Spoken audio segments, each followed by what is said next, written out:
Hey there. So, first, I wanted to chat about what's happening with mortgage rates right now because it's important if you're thinking about buying or refinancing a home.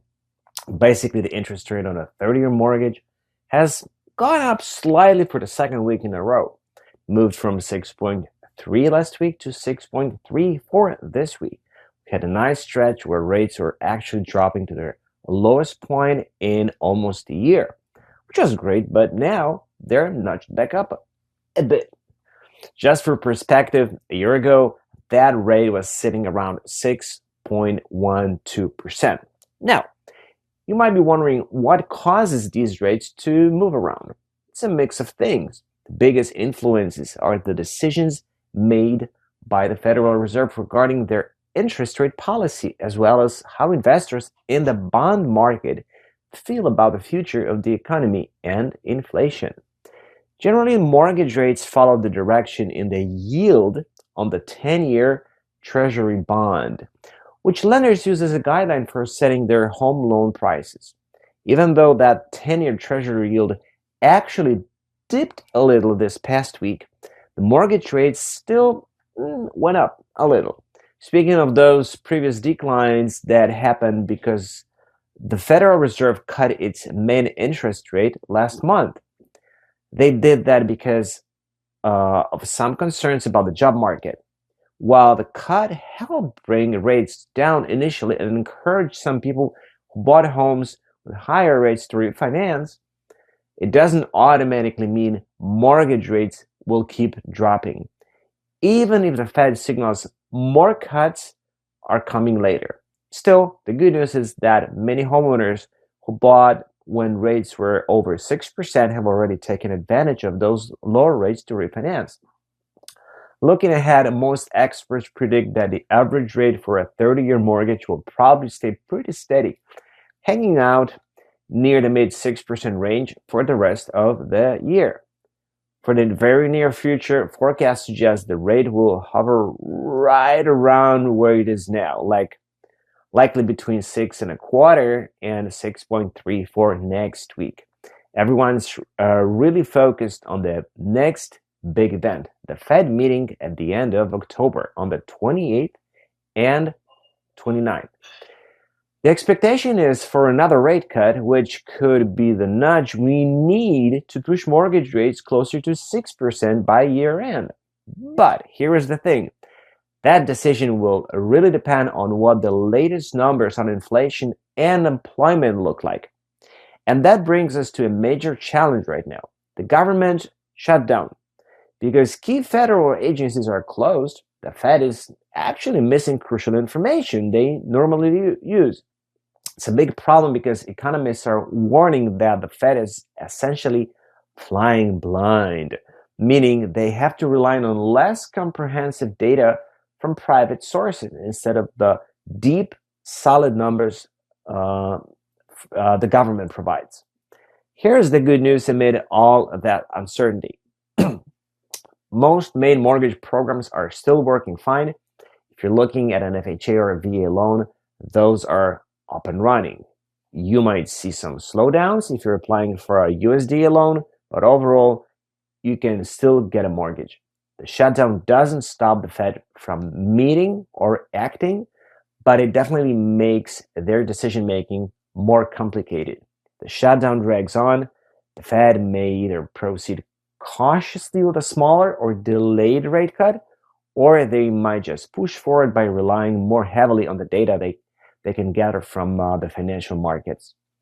Finally, for those considering refinancing, the rate for a 15-year fixed mortgage also went up this week from going from 5.49% to 5.55%.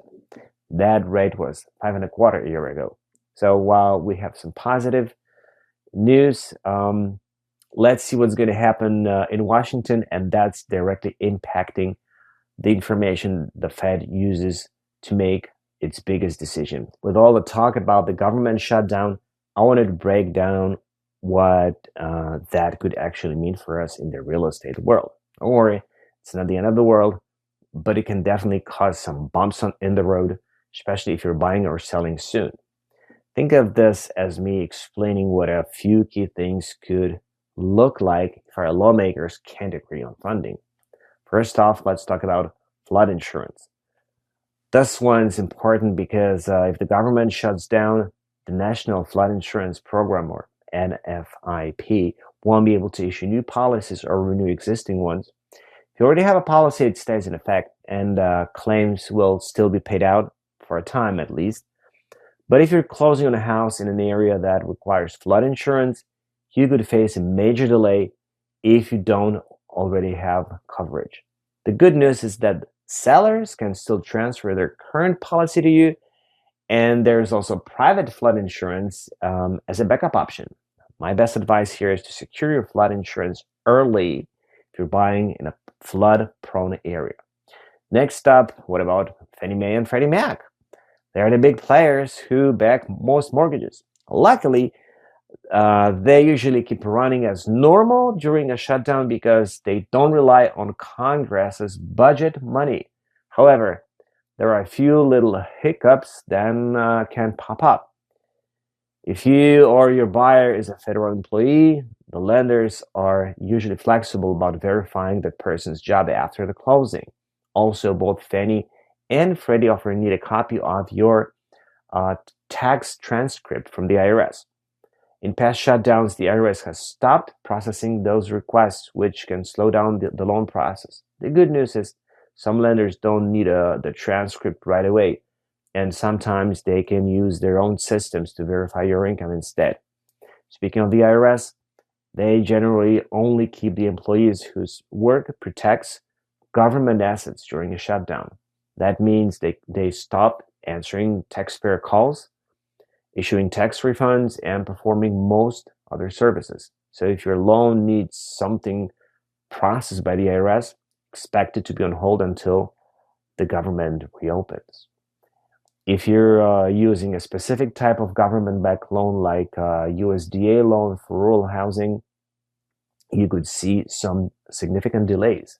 The USDA would essentially stop issuing new direct or guaranteed home loans, and any scheduled closings for their direct loans would be postponed.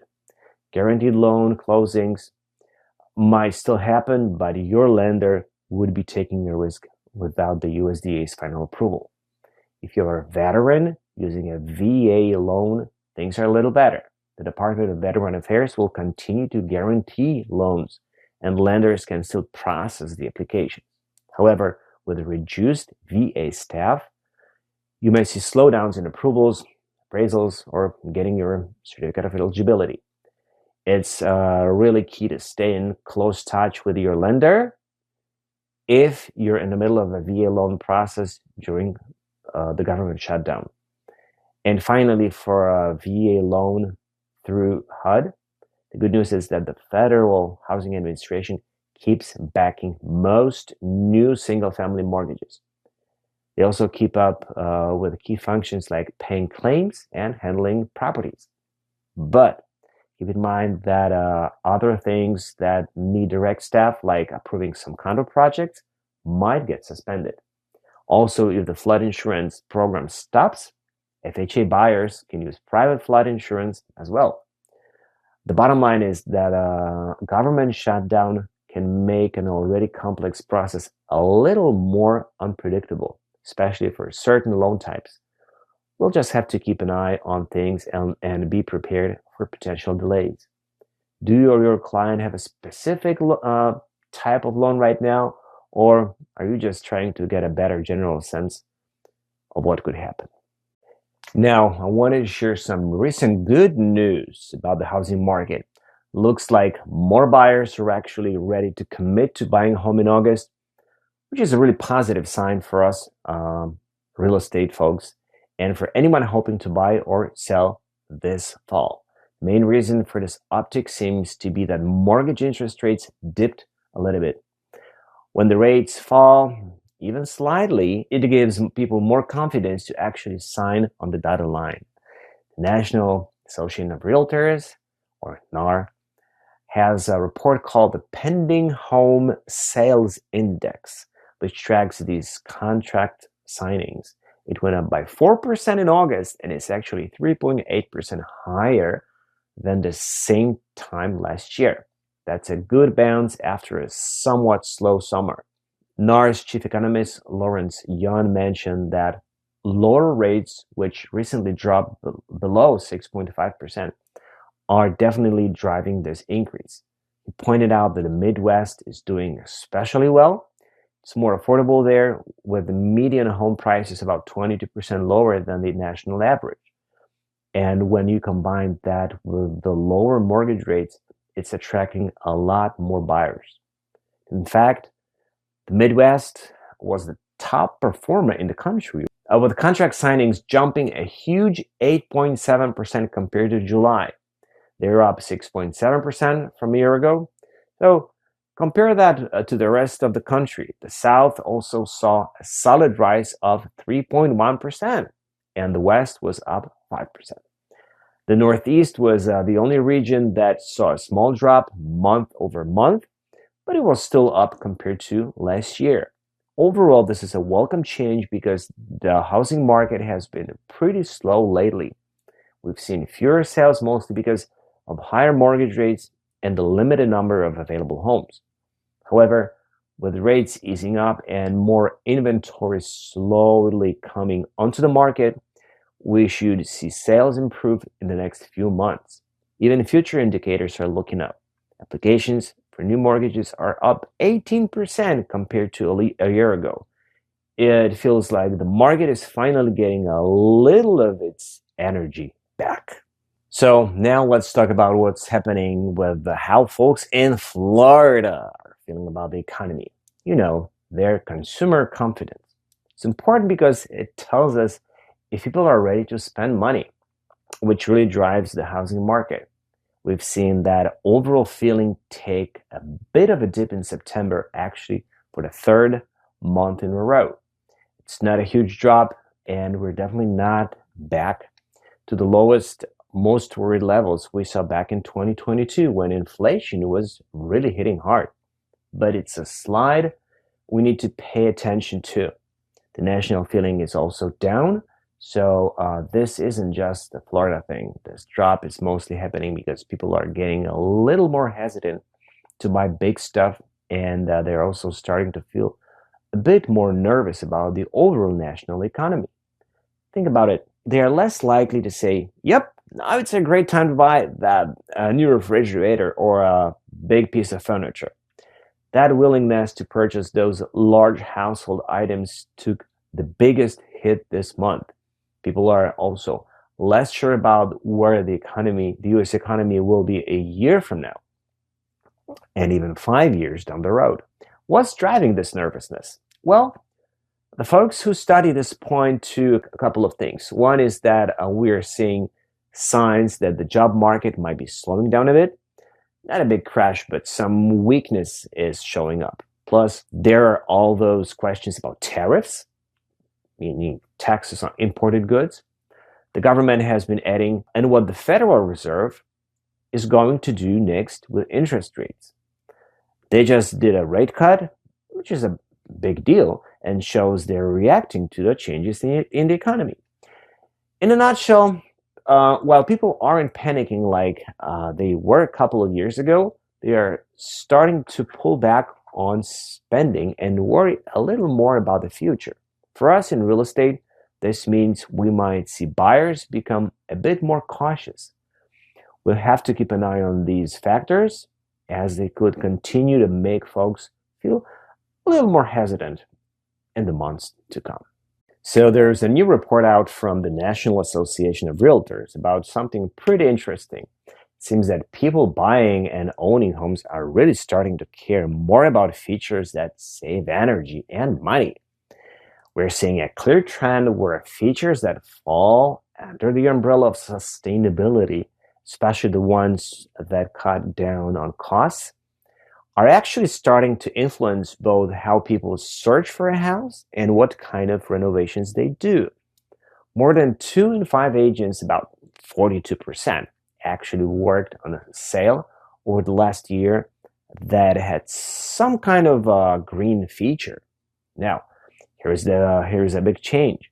clients are asking us, agents, a lot more about energy efficiency.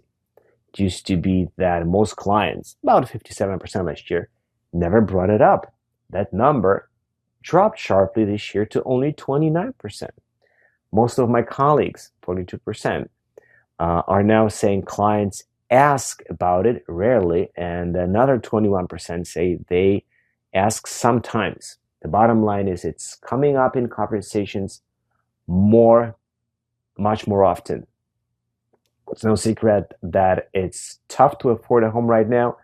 Because of that, things like major sustainable upgrades can sometimes take a backseat while people focus on just finding the right house they can afford. But even so, a lot of buyers are still looking for those features because they want to reduce their environmental footprint and save money on things like heating, cooling, and even their commute. With so many older homes out there, some current owners are realizing they need to do some remodeling just to get those energy saving benefits. When we agents were asked what clients consider the most important green features, things like windows, doors, and siding were at the top of the list for 37% of us. What's really driving this whole thing is money. About 47% of agents said the biggest driver for sustainable homes is financial incentives like tax credits or rebates. Plus, people are recognizing that these features can lead to a higher resale value and, of course, the ongoing energy savings. It's not all simple though. Agents still need to catch up on a few things. The two biggest challenges for us are understanding how solar panels affect a sale and how to properly value a home that has them. Both of these were cited as a challenge by over half of the agents surveyed.